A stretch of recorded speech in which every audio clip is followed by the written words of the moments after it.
In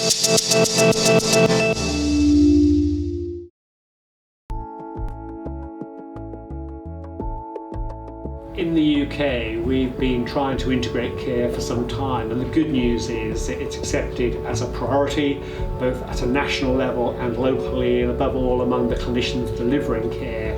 The time to move away from the more fragmented models to care joined up around the needs of individual patients and service users, as well as around the needs of the populations that are being served. It's one thing to recognise that. The hard thing is then converting that into a different and better model of how care can be delivered, overcoming the barriers and the silos that frustrate the best intentions of policymakers and local practitioners has proved really hard. We have some shining local examples of innovation and improvement in integrated care, but in many places it's proved difficult to implement at scale and at pace the models of care that we all would like to see in the future, but are some way away in our current experience. I'd say there are three main obstacles. Certainly the cultural ones are fundamental.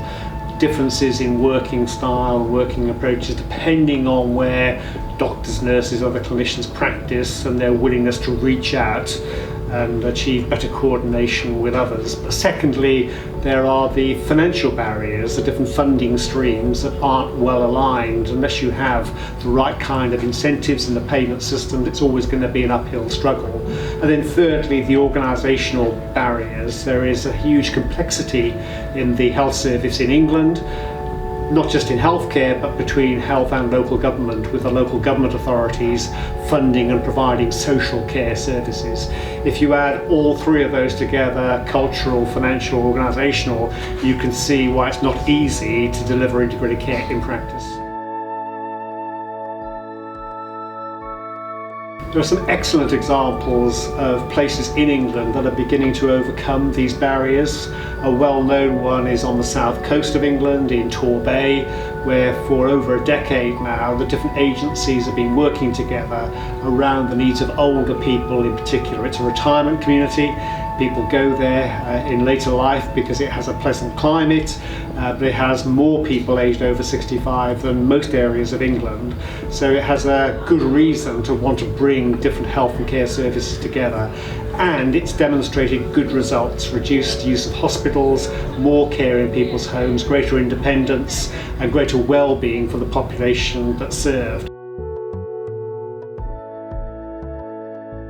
So innovation has to be locally led, but it needs to be nationally supported as well, because if the policy barriers at a national level aren't removed, there's only so far you can go locally with the leadership, goodwill and commitment of people who are running the local healthcare services. What that means is that you need government to play its part, to change the financial payment systems and the incentives, to regulate how healthcare operates in a much more joined up way. So instead of simply regulating hospitals and primary care separately, you look at how that whole system is working in a city or a county and provide an overall assessment of whether care is integrated and delivering good results for the local population. That partnership between local and national is fundamental to the delivery of integrated care.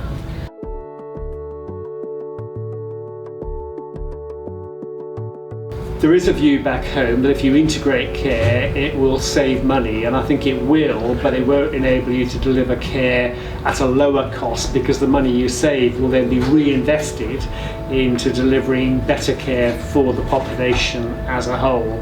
So anybody who goes into integrated care seeing this as a solution to growing financial pressures and problems, I think is likely to be disappointed. Integrated care is the right thing to do, fundamentally, because it's a way of improving outcomes and giving benefits to patients and to populations. If in the process you can then use the available resource for the greater benefit of the population, of course that is a valuable thing to strive towards, but it will not save money that can then be released into other services. It will be reinvested for that purpose.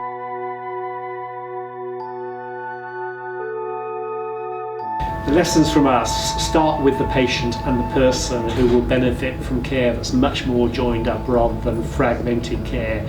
Always keep that person. Sometimes we refer to her as Mrs. Smith. somebody in her 80s with multiple chronic conditions who receives good episodic care, but it's not joined up around her and her needs. And if we always have Mrs. Smith at the forefront of our minds, I think we will go in the right direction. Secondly, be ambitious around integrated care. Don't think about just care being integrated. Think about population health improvement and how health and social care, but the many other influences on people's health and well-being can be planned and brought together to achieve the improvements I believe everybody is seeking. Recognise this is really important but very difficult. It will take time. Don't give up. Have persistence. Be resilient. Recognise the barriers. Work hard to overcome those. Don't be disheartened. This is a journey that will take 10, 15, 20 years if we're serious in transforming the delivery of health and care and other services and providing care that really is fit for the future.